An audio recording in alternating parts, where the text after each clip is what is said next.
Hi, this is Niels on Dynasty. Please like, share, and subscribe. Buy some silver, some platinum, and some crystallized osmium.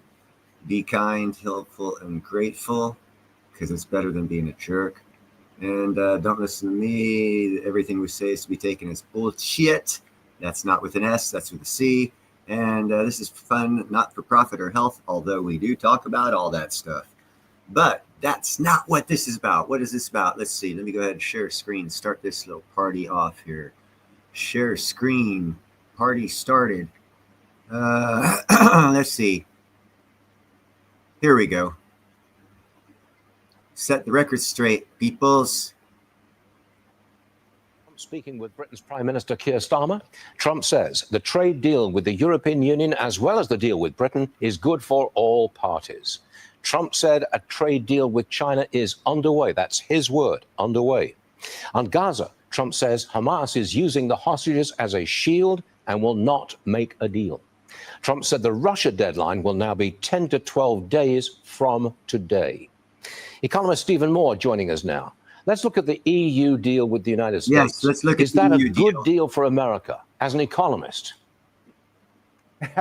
Well, great to be with you, Stuart. I want to break the tie of your previous discussion on tariffs. It turns out David Balanson wins that debate. Tariffs are not a good thing for the economy. They do. One of the things that's kept inflation under control for the last 40 years has been trade and technology. So we do. But now that being said, what is also true is that Trump is scoring a lot of victories here, one after another, that are not leading to higher tariffs, but may in the end lead to lower tariffs, both on things that we sell abroad and hopefully things that we bring into the United States. And that is a move not just towards fair trade, but freer trade. So I love these deals. And by the way, you're an investment show. And this guy here with the glasses on, he's acting like an idiot right now, because the deal that Trump made with the EU was we get to tariff them 19%, and they are going to tariff us 0%.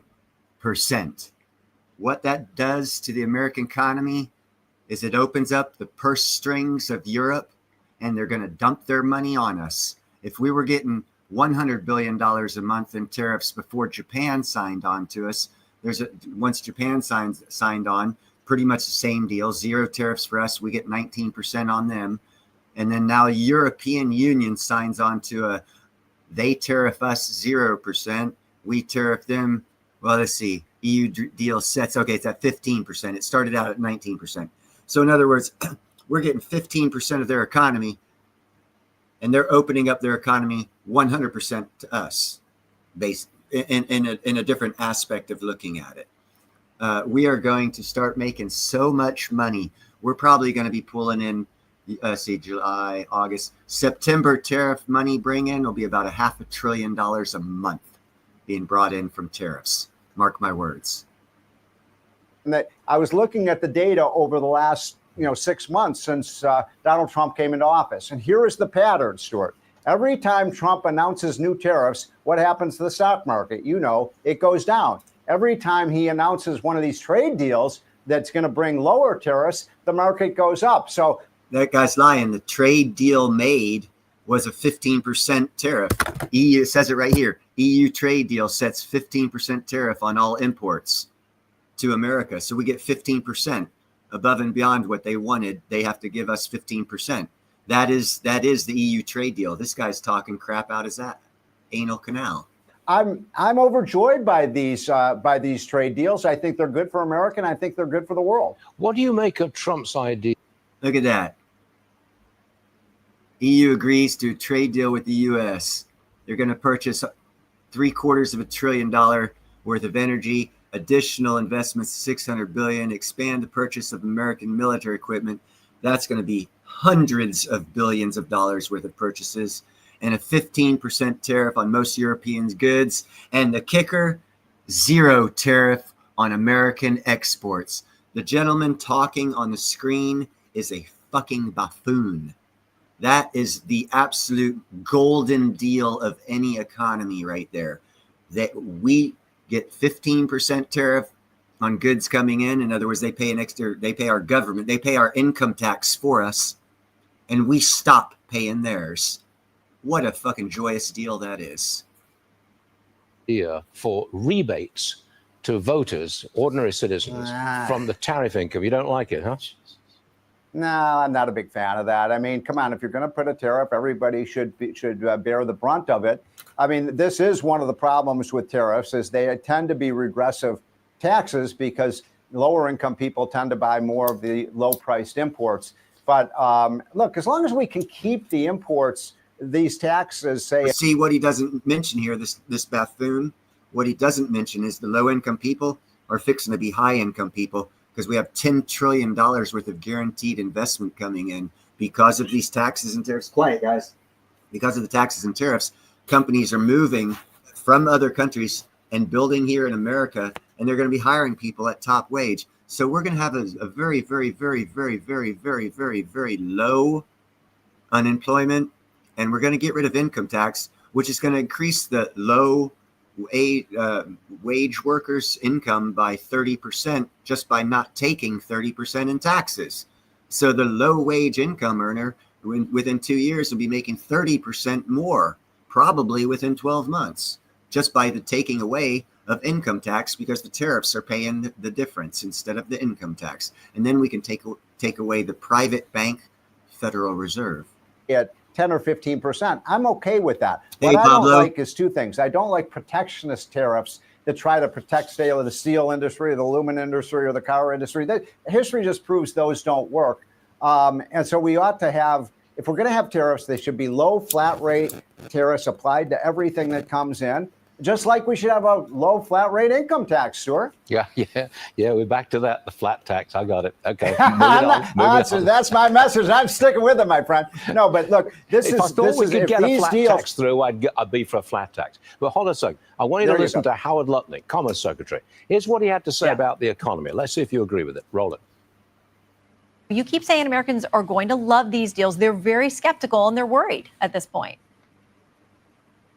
Well, I think you'll see as they flow through the market. But what's going to happen is very few products are actually going to move their price. 100%. And basically $700, $800 billion. Maybe it's possible we get near $1 trillion of revenue will come into the United States of America, reducing our deficit. I think if you take a look at the whole thing, it's going to be fantastic. All right, Steve. Do you think we will get 3% agree. growth in the fourth quarter of this year? I do think we can. I think that's very much in the cards, especially now that we've got the big, beautiful bill done. The fact that you're announcing, you've announced these almost seems like every other day, Stuart, you're announcing a new trade deal. Those are all super bullish for the economy. But look, if we're going to raise, I think, did he say $1 trillion? Hold on. Did he just say they're super bullish for the economy, but the stock market's going to go down? This guy in just 3 minutes has brought into question the first 3 minutes of what he said by the statement he just made, proving that he's a buffoon. And if this guy here, he's got an English accent, I can tell you who he's working for. Or something in tariff revenue. Well, that's not bullish for the economy, as David was just saying. Those are taxes imposed on mostly American consumers. Although it is true, some of the That guy's a buffoon. Total buffoon. Let me tell you, let me bring you something else here. Share screen.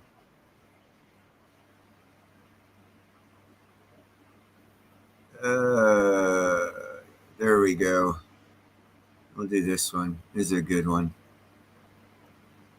Just exploded wide open. Famed researcher Peter Schweitzer dropped a bomb on Sunday that CIA Director Radcliffe couldn't contain, pointing directly to CIA London Station Chief Gina Haspel and British intelligence as the masterminds behind the Russiagate coup against Trump. This isn't about Hillary and Obama anymore. The real crime scene was London, and the evidence trail leads straight to the heart of the British Empire's war on American sovereignty. One name I'd like to see out there more is Gina Haspel. She was the CIA director appointed by Donald Trump. She certainly had access to this material. It's interesting to me that she had been the London chief of the CIA in the 2000s. What's up, in Mo? 2014, John Brennan sent her back to London, which is a highly unusual move. And she was there throughout this period. And much of the Russia collusion intel, fake intel, was coming out of London from Steele and others. So it's a very interesting question. Role did she play not only in perhaps creating this, but role did she play in suppressing it when she was CIA director and she was supposed to be serving Donald Trump rather than the CIA establishment? Boy, did Peter Schweizer just expose the man behind the curtain. It's why the people telling you Russiagate was an internal U.S. matter solely based on Hillary Clinton, Barack Obama, and their people in the FBI and CIA are covering up big parts of the real story. I'm Barbara Boyd, and I've documented the international side of Russiagate and its impact on war and peace ever since Senator John McCain said that Russian cyber meddling in the 2016 election was an act of war, requiring a direct NATO military response. That got my attention. Yeah. Today, I'm going to start at 30,000 feet and tell you the real fundamental beliefs that Vladimir Putin and Donald Trump share. They both hate the modern British financial empire and the New World Order brought into being when the Soviet Union collapsed back in 1989, 1990.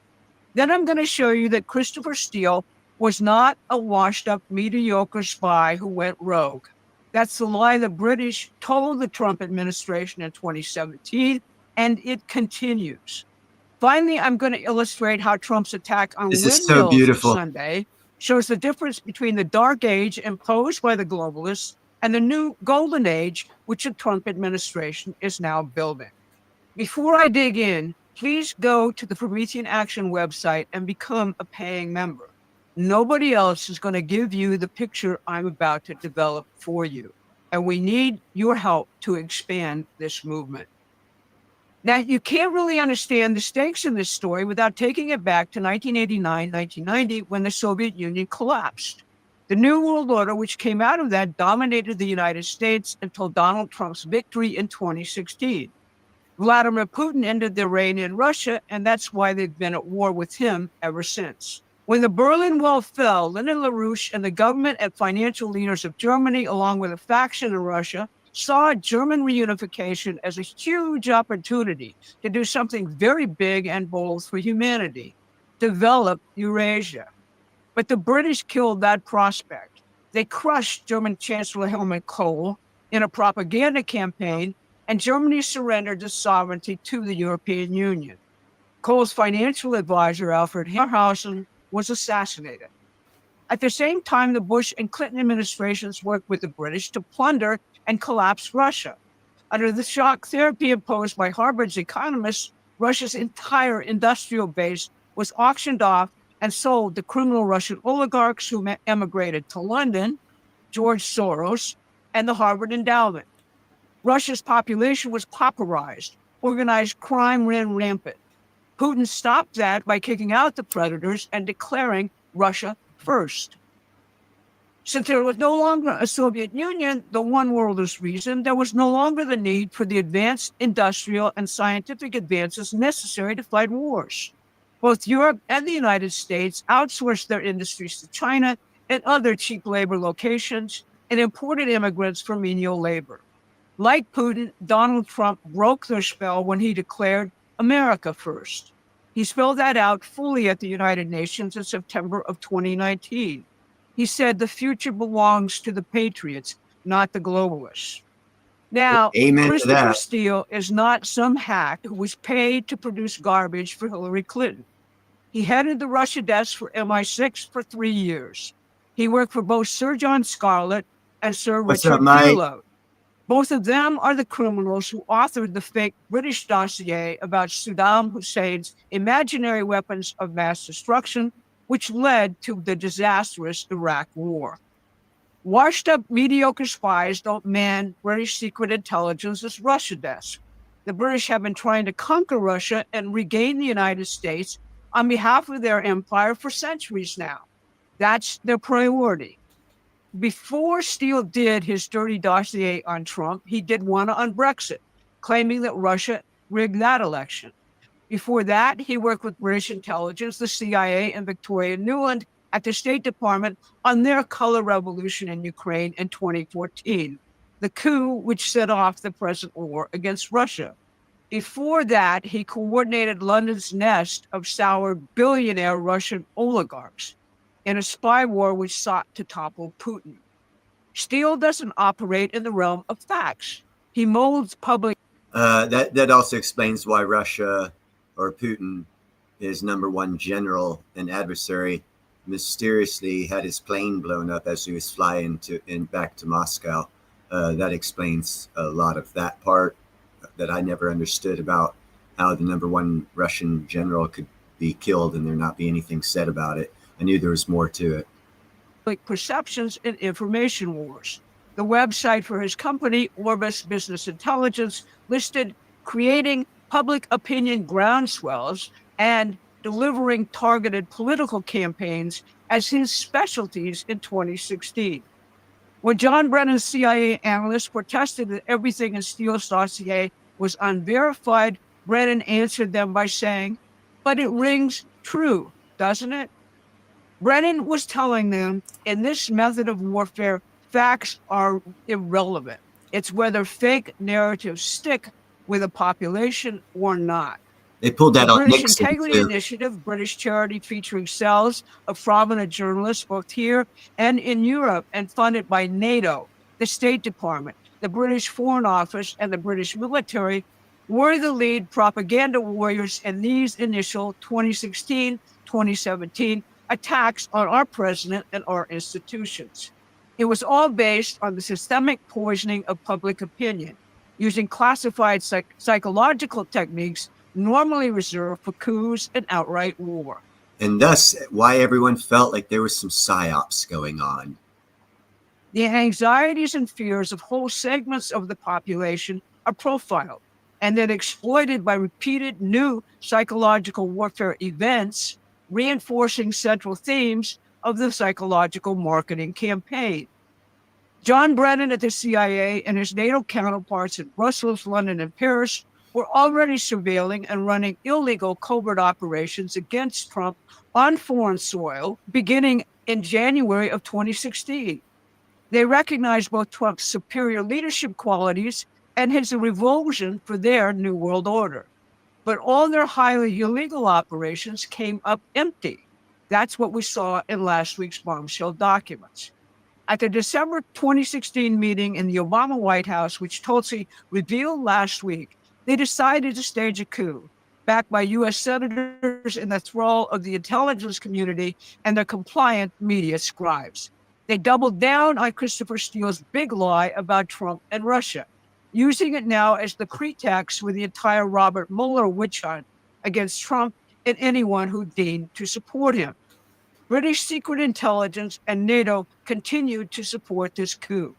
Gina Haspel, as London's station chief for the CIA in the relevant years, obviously knows a whole heck of a lot about this, just like Peter Schweizer said.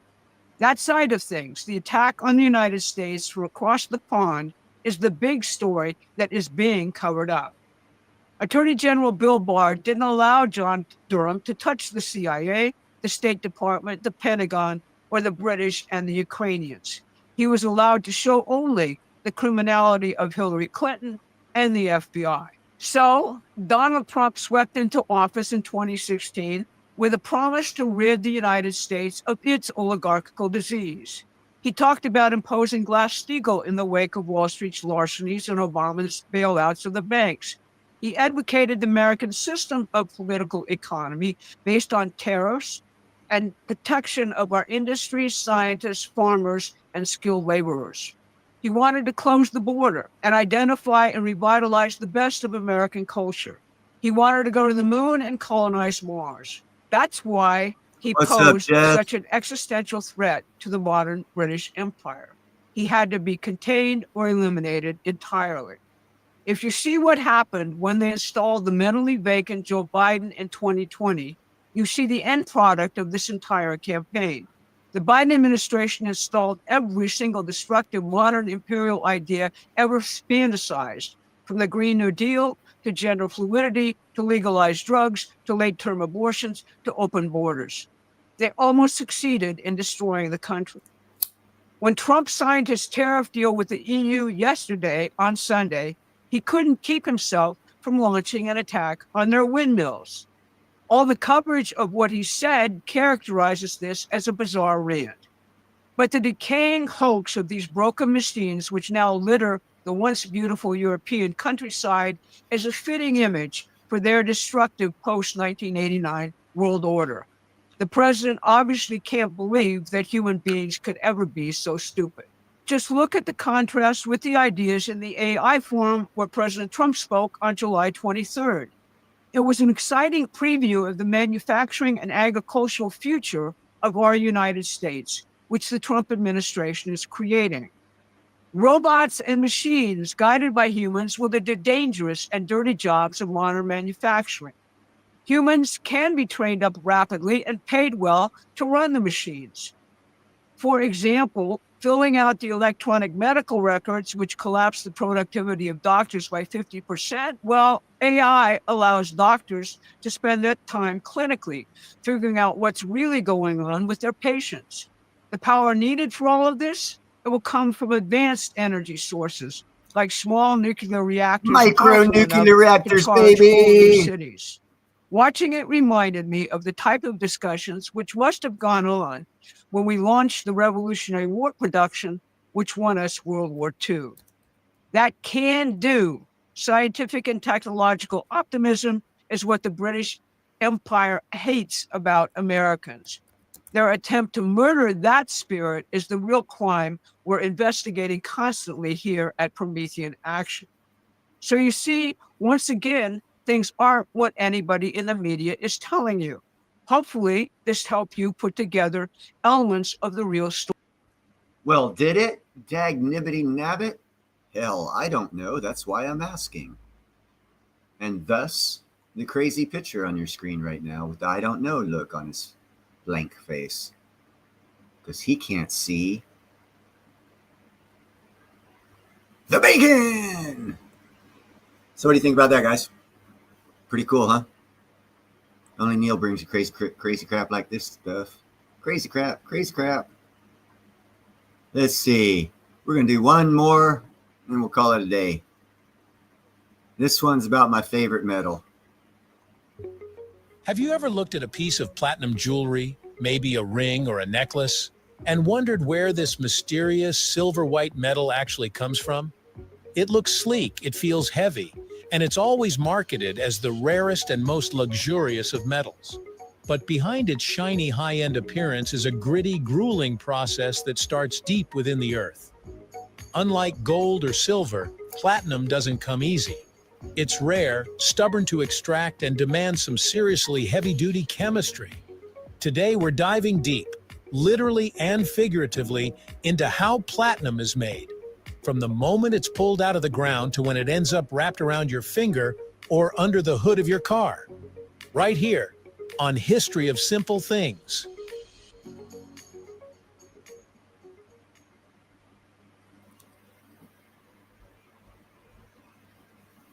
Platinum isn't just rare, it's incredibly rare. To put it in perspective, all the platinum ever mined in human history could fit in an average-sized living room.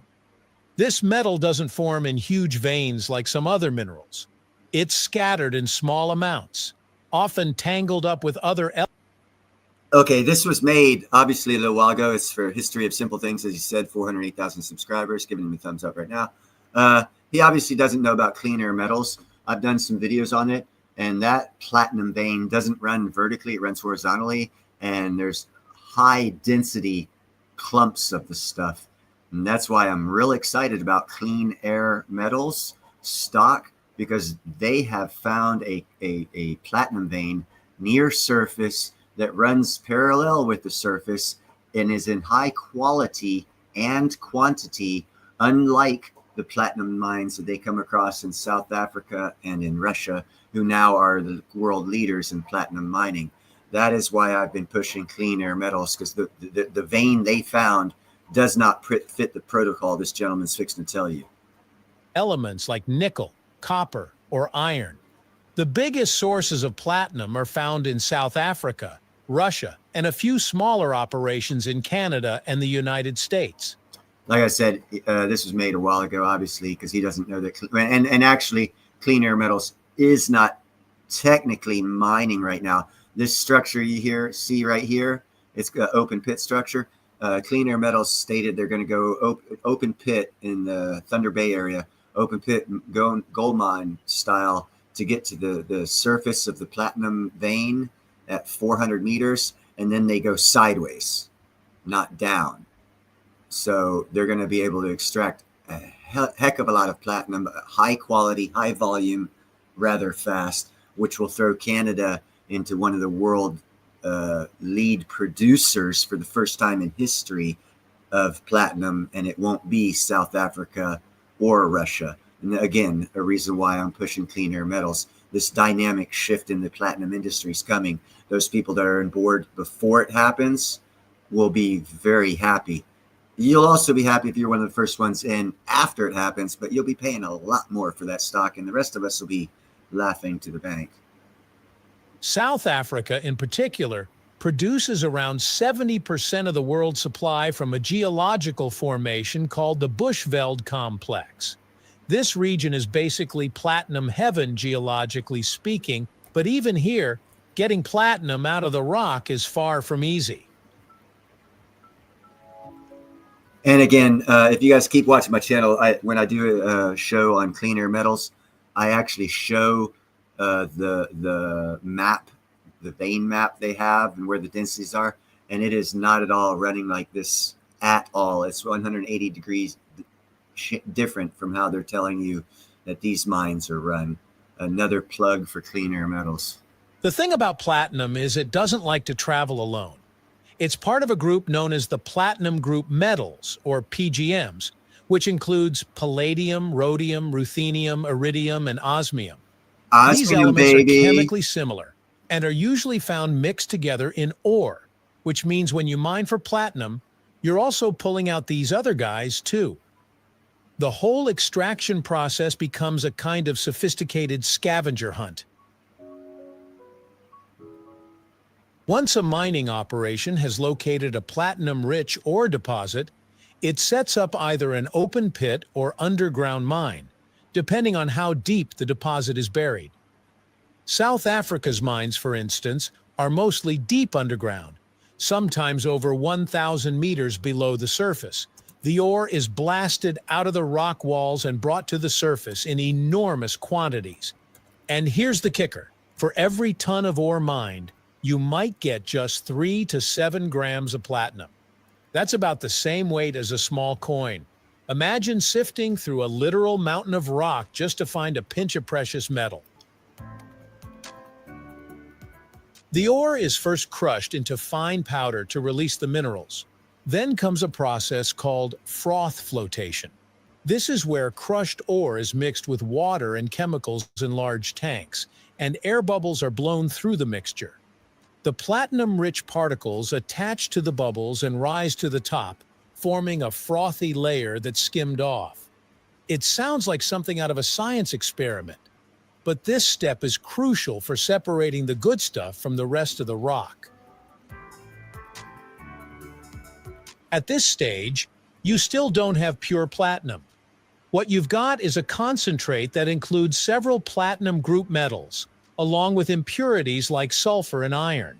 To refine it further, the concentrate is smelted at temperatures above 1,500 degrees Celsius, hot enough to melt rock. This separates the metal-rich matte from the slag, which is essentially waste material. The matte, which contains all those precious metals, is then treated with a series of chemical processes that resemble industrial wizardry more than anything else. One of the most common refining methods is the aqua regia process. Aqua regia is a mixture of hydrochloric acid and nitric acid. It's one of the few substances on Earth capable of dissolving noble metals like platinum. The concentrate is dissolved in this aggressive solution, and through a series of filtration and precipitation steps, the individual PGMs are separated from each other. Platinum eventually precipitates out of the solution in the form of a fine grayish powder called sponge platinum. Sounds fancy, but it's basically pure platinum in a raw, unrefined form. Once the sponge platinum is ready, it's melted down in induction furnaces that hit temperatures over 1,700 degrees Celsius. This purified platinum is then cast into ingots, bars, or sheets, depending on its intended use. This is where things start to look a bit more familiar. Jewelers, for example, will often receive platinum in bar form and then roll it out or cast it into the Where's that detailed machine, shapes we Gerald? see in rings, bracelets, and watches. But jewelry only tells part of platinum's story. In fact, more platinum goes into catalytic converters than engagement rings. Actually, with the dynamic shift coming in our economy, catalytic converters are going out because they're for combustion engines, and combustion engine is going by the wayside. So that statistic is an old statistic. Stick with Niels Hahn Dynasty, and I will let you know the new use cases for industrial use and other uses of platinum that are far suppress the use in catalytic converters. One of them being in the actual production of the engine itself, which we don't have yet, but we will have next year. They're making them as we speak. Platinum's chemical properties make it an excellent catalyst. It speeds up reactions without changing itself in the process. That's why car manufacturers use it in catalytic converters, those small metal boxes in exhaust systems that reduce harmful emissions. See, the messed up thing is this guy's got 408,000 subscribers, and he doesn't even have updated information on platinum. He's like a 17th century scribe going up against a freaking copier machine. This guy's illiterate on his platinum knowledge. Platinum also plays a role in the medical world, I didn't particularly take it, Mike. in chemotherapy God, I drugs didn't like take it. cisplatin. It's even used in electronics, fuel cells, and believe it or not, NASA's space equipment. What? Space equipment and fuel cells? Keyword. If you look at my last couple of videos ago, I did a video on the Cummins, what used to be called the Cummins diesel engine. It's no longer the Cummins diesel engine. It's the Cummins natural gas, soon to be hydrogen fuel cell engines. And they're already putting them out in trucks. It's the newest innovation in semi-truck power plants of the future. This metal really gets around. Given all that work, the mining, the crushing, the chemical gymnastics, it's no wonder platinum commands such a high price. Wow. Yeah. After all that work, that's why it costs $1,300 an ounce to produce. And for almost 5 years, you could buy it for $900 an ounce. This guy's knowledge on platinum is pre-womb delivery room knowledge of freaking platinum. This is freaking crazy. But beyond rarity and labor, there's something uniquely stable and enduring about platinum.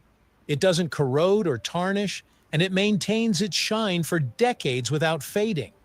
It's denser than gold too, which gives it that unmistakable weight when you hold a piece of it in your hand. These qualities make platinum not just luxurious, but practical in a surprisingly wide range of industries. Anyhow, that guy was an idiot. We're going to share screen, and we're going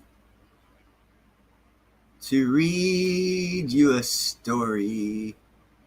And this story is about Clean Air Metal announces, this is on I think July 22nd. Clean Air Metal announced today its upcoming 2025 summer drilling program aimed at testing their intrepid down plunge extension of the escape deposit at its 100% owned, that right there is very important, 100% owned Thunder Bay North Critical Minerals Project. That means there's no lawsuits stopping it, no environmentalists. There's 3 billionaires that own it. It's going somewhere. An initial 900 M hole targeting one of the three newly identified ballroom type coincident magnetic and conductive anomalies will commence this week. That's this week that we're in right now. The program is designed to be scalable depending on the results. Escape posits down plunge extension target. The escape deposits is a key contributor to the Thunder Bay North project,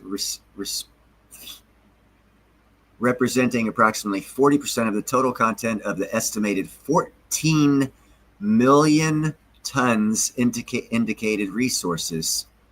And then it gives a bunch of graphics containing 2.4 million equivalent ounces of platinum. So they're going to pull out in about 2 years half the world's supply of platinum that they've got discovered so far at that mine. And here it is. And this is what I say sideways action. See, vertical is this way right here. And this typical mines run straight up and down. This one's running more sideways. And these are the two new deposits that they were talking about they found. This, they don't know how much platinum's in these ones or this one down here. But they got 2.4 million ounces platinum off this topical surface, which are these ones right here, the escape conduct point, the unestimated, as it is 2.5 kilometers, 2.5 kilometers of untested. And this is the escape area as well. So they have a lot more platinum to discover. In the spring of 2025, the company engaged an expert in magnetotelluric, whatever the hell that word is, geophysical surveys and reassesses historical empty data for the extraction target. The assessment identified 3 coincident magnetic and EM anomalies, which is figure 2, which is this one right here. These 3 anomalies here. See, this is going surface type. See how this one goes down a little bit and then it runs sideways. This one goes down, runs sideways, down, then it's going to go sideways again. All other mines go pretty much straight down. That's why they have to go down to like 2.2 kilometers or 2,200 meters. This right here is at the 400 meter. I think this right here is 800 meter. This right here is at 1,200 meters. So everything they have to mine is surface mining. Let's see. Target. The assessment identified 3, figure 2, that have strongly similar characteristics to the recently drilled and confirmed high-grade ballroom mineralization at current deposit. See October. Okay, I got to get the map up. It also clearly identifies known mineralization at the high escape grade zone, which provides additional confidence in these targets. And that is the high escape, which is right here, the high escape zone. There's a lot of mineral deposits in here that's unknown to them. These ones are of most interest, but this whole area here is also of great interest that they haven't drilled into. Let's see what else we got here. Location of newly identified ballroom type. Okay, we already went over that. Okay, here's some numbers. If you guys are familiar with numbers, I am not. 98.9 M grade, blah, blah, blah, 1.8 grams per ton, 1.9 grams per ton. That's significantly high of platinum or palladium, 1.4 grams per ton of platinum, 0.69% for copper, and 0.35% of nickel. And it gives other, but that's a high grade samples there, under 1.4 grams per ton. They're getting, that's a lot of material. And here's another picture of the magnetic anomaly associated with the extension of the escape conduct, ultramafic rock, potential ballroom zone, prominent low resistivity area, whatever the hell that means. Oh no, that's only to 500 meters. My bad. Those were by 50 meter, not 400 meter sectors. So it's a lot closer to the surface than I even thought, because the rest of that right there is, see, negative 500. So that's probably negative 250. even though it says 0, because this right here says plus 500, and that's the starting point. So that's probably 250. And so they're going to be like 250 meters underground. They're going to be mining.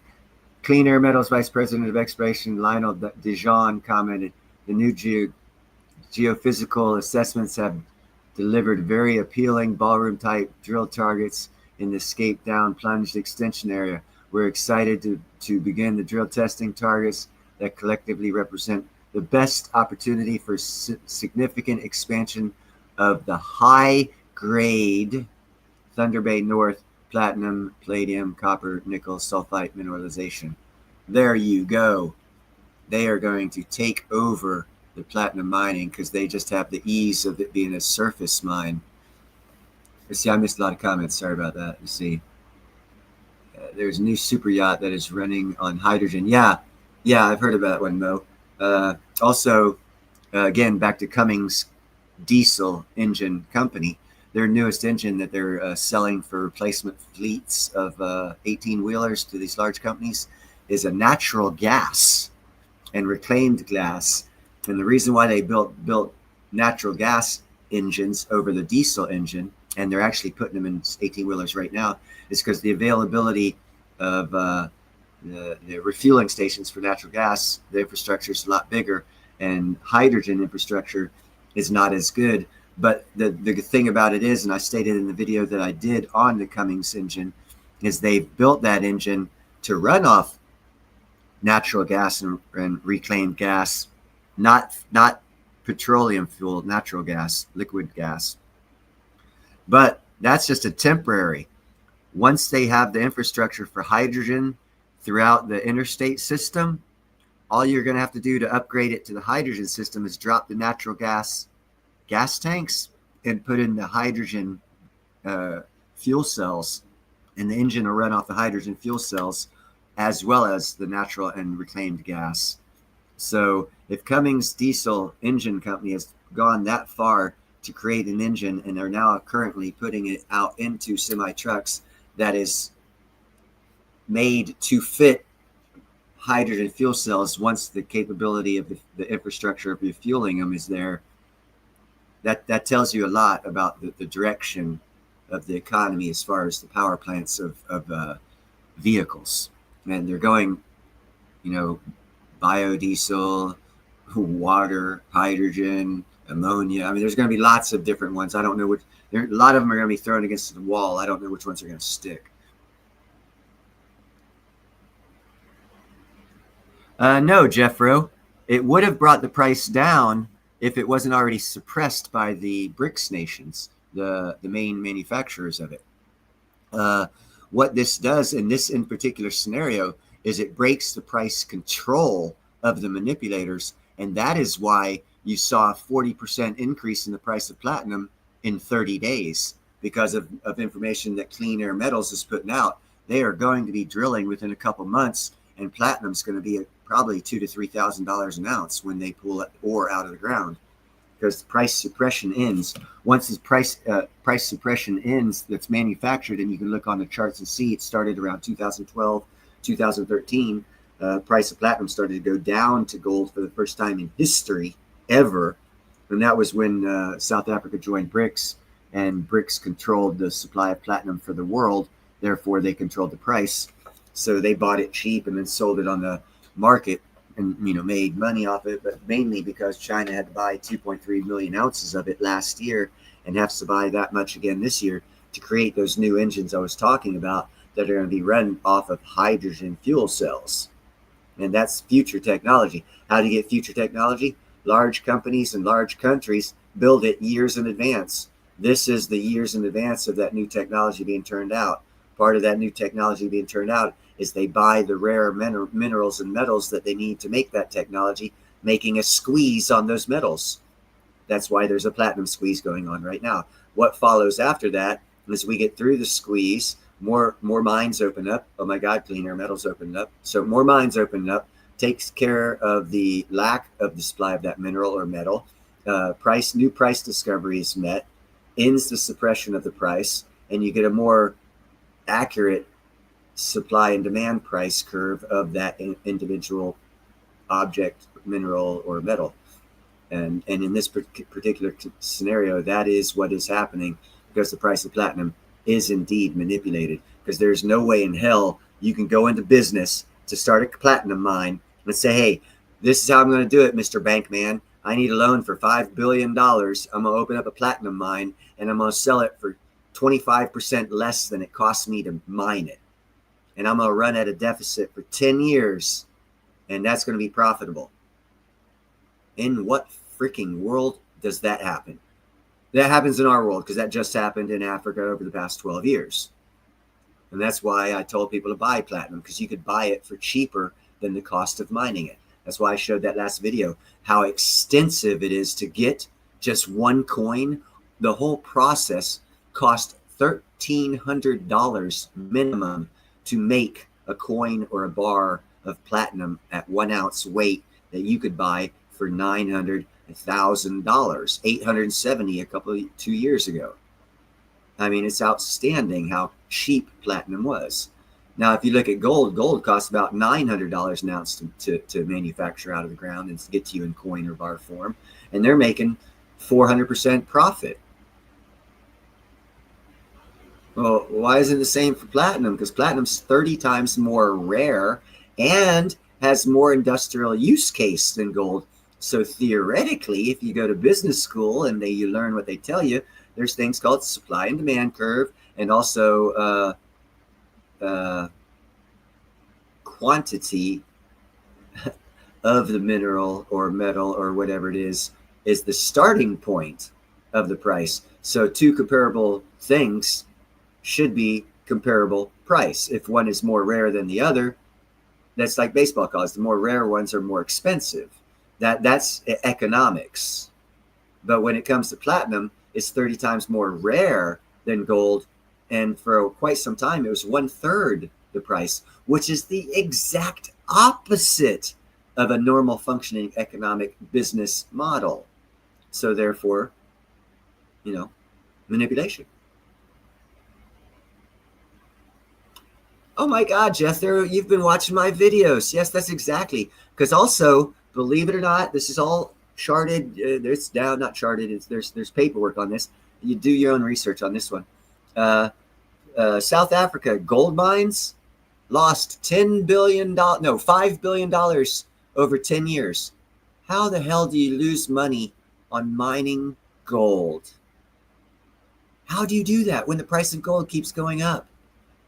But if you look at their paperwork, they lost $5 billion in their gold mining operations, and since they joined BRICS.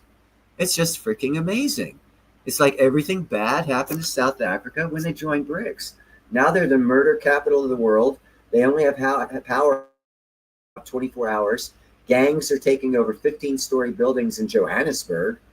And their platinum mines are not producing as much as they did last year because they're doing layoffs because they don't have no money. Do you think there's a platinum squeeze going on? If you do, you got to ask yourself this question. Okay, well, if there's a platinum squeeze and no one knows about it, I need to get in now. That would be a good assumption to make. Another good assumption to make is, hey, is there any new platinum miners out there that are cheap? Because they'll probably take off. And your answer is yes, clean air metals. And that's why I talk about them. I didn't find out. I wasn't talking about them until I found out, and can guarantee to the best of my ability and my research over years of researching it, reading, studying, looking at charts, historic averages, all this other crap. And I decided, hey, I got to let this out. Platinum is being manipulated. This is how. And then I discovered clean air metals, and I was like, holy shit, that's how the platinum price manipulation is going to break. So I start talking about it. Then all of a sudden, boom, price of platinum manipulation is going to break, all because of clean air metals, because it takes the price control out of BRICS. That's all that needs to be done to break the price manipulation. You can't do that with silver because the silver miners are all over the world. They're not as consolidated in one financial group known as BRICS, which at the time only had 5 countries. A lot easier to manipulate if only 2 of those 5 countries control a majority of the metal. So yeah, it was real easy. And also you can't trust their paperwork anyhow. So yeah, real easy to control the price. Real easy for South Africa to lose $5 billion on their gold mines in a decade. They're one and the same. Make the paperwork say what you want it to say, and since they own it, they make the paperwork. There you go. Corruption 101, or price manipulation 101, which also is corruption 101, which in business law is illegal. But since they control they used to control a significant portion of the world's supply and mining of it, well, gee whiz, they don't know more. They see it coming. They see the future, and the price of platinum is going to keep going. It'll stall. It'll go down a little bit. Then it'll jump up a lot. It'll stall. It'll go down a little bit. Then it'll jump up a lot until it gets up. Because Clean Air Metals said they're not going to pull platinum out of the ground until the price goes up. Now, what price do they want? If they want a historical normal price or close to it, price of platinum will probably go up to about $3,000 to $4,000 before they start pulling platinum out of the ground. And they have that type of strategic advantage because Angola America Mines and the one I had stock in, what is it, Impala Mines, they've listed beginning part of this year that they've lowered their production and were laying off people because they were losing too much money and they couldn't afford to stay in business.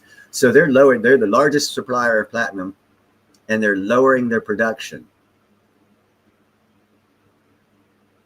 So now the whole world, with that video I just showed you, has a great need for platinum, and we have no platinum. So now you're going to have world industries and businesses and countries screaming for platinum.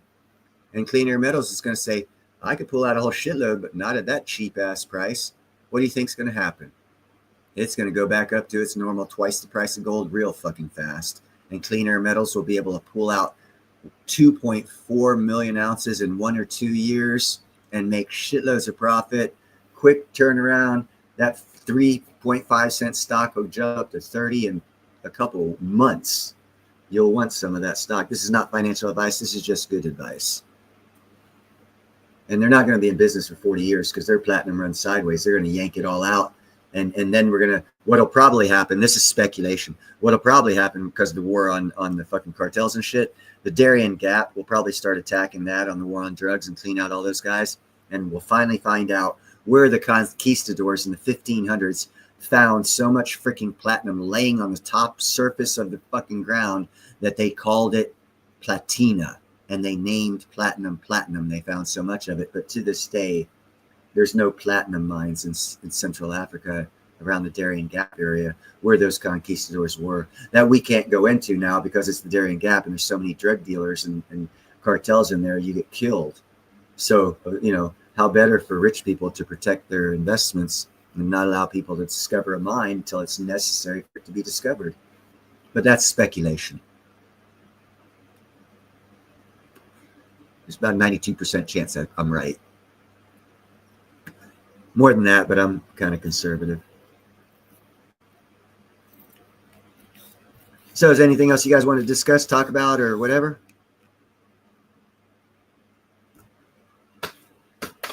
Oh, yeah. Aluminum ion batteries. Look into those. They're going to replace the lithium battery.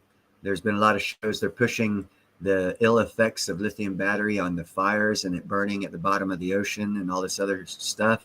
And I just did a show yesterday that showed that there's actually one ship hauling company on the West Coast and in the Pacific area that is no longer hauling electric vehicles. So that's going to affect the market for China, which will affect their economy even more because the status quo has changed from hauling on boats crap loads of electric cars to you're going to pay me more because if I lose my whole boat, then I lose a lot of money for years.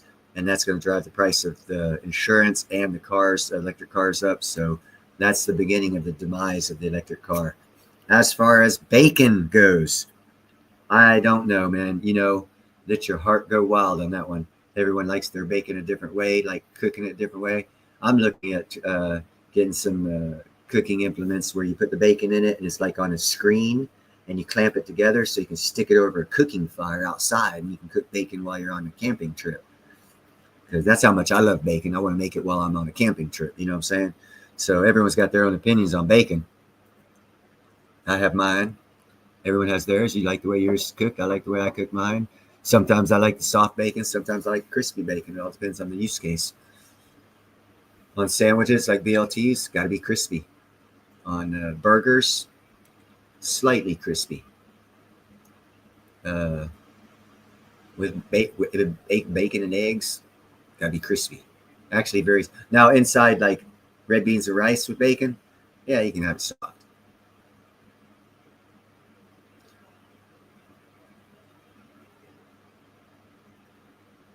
Sweet Italian beef sandwiches, right on.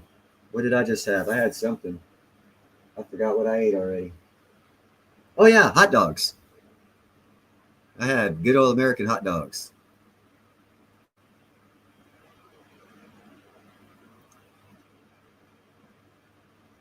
Yours sounds healthier than mine, Jeffro. Your lunch. All right, well, I'm gonna go ahead and let you guys go. I just wanted to bring you all this stuff on all this stuff because it's just like so cool. All this stuff that I bring, it's never the same. So I think it's always interesting and enlightening. And there you go. See, now there's a good use case for the fatty, non-crispy bacon. But I hope you guys enjoyed the show. I hope you subscribe, share, like, all that other crap. And hope you have a great week. I'll throw another random stream out there when I see some cool stuff to talk about. I'm going to stay off of all the mainstream topics because too many people are talking about them. But you guys have a great day. God bless each and every one of you. God bless America, everyone here. And have a great one. Be the best you can be today. Make the best of today. Be kind, helpful, and grateful. Have a great one, y'all.